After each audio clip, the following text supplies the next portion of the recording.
Yo, what's up everyone? Welcome to States of Matter Part 6. Today we're going to be talking a bit more about solids, and we're going to specifically be talking about the unit cell. So remember, the unit cell is the smallest repeating unit of a lattice. And we use unit cells when we're talking about crystalline solids. So these are solids that have repeatable, units, and those units are what we call unit cells. So you could have a big solid network like this, but the smallest repeating unit would be called the unit cell. There's different types of unit cells, and we're going to go over those in this video. So the first one is the simple cubic unit cell.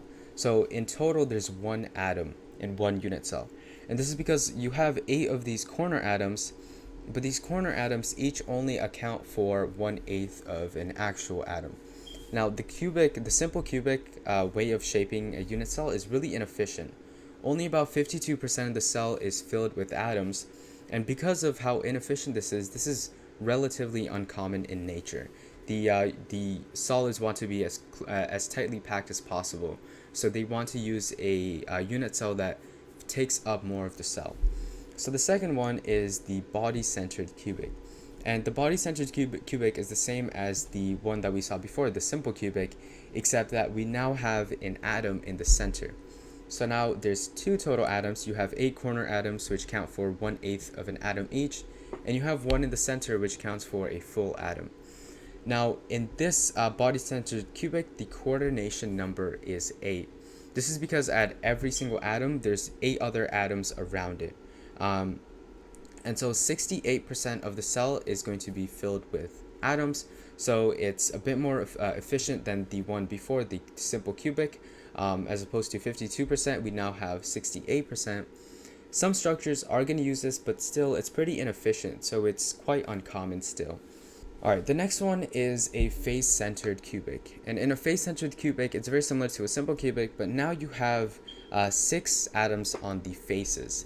And each of those are going to count as 1/2. You can see a diagram of it here. So you have 6 of these face atoms that count as 1/2 each, and you also have 8 of those corner atoms that count as 1/8 each. So that comes out to 4 total atoms in one unit cell. In this case, your coordination number goes up. It goes up to 12, so there's more atoms around a given atom. And in the face-centered cubic, 74% of the cell is filled with atoms, so it's a bit more efficient. There's a lot more types of unit cells, and all the unit cells are what we call Bravais lattices. There's a lot of them. You don't need to know all of them. The ones that we went over, the 3, are fundamental ones, and they give you the idea of how unit cells work.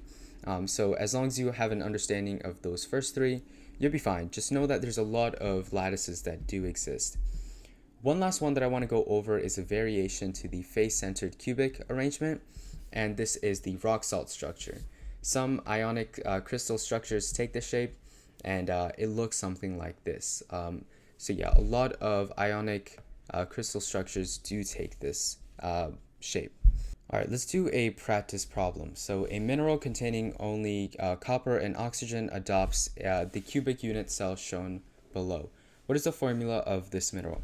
So in this unit cell, you can see we have 8 corner atoms, we have 1 in the center, and we have 4 of these copper atoms around it.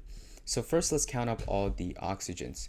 We have 8 corner oxygens, so each are going to count for 1/8, so you have 1 oxygen coming from there.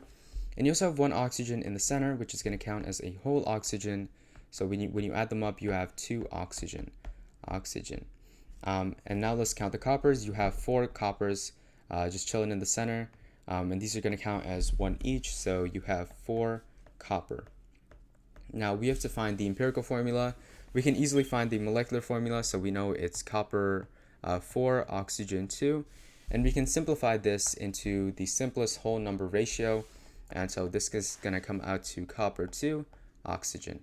And that is answer choice A. And that is the right answer. So that's how you read a unit cell. I hope this video was helpful. If you have any questions, feel free to leave me a comment or something. And thank you for watching. I hope to see you later.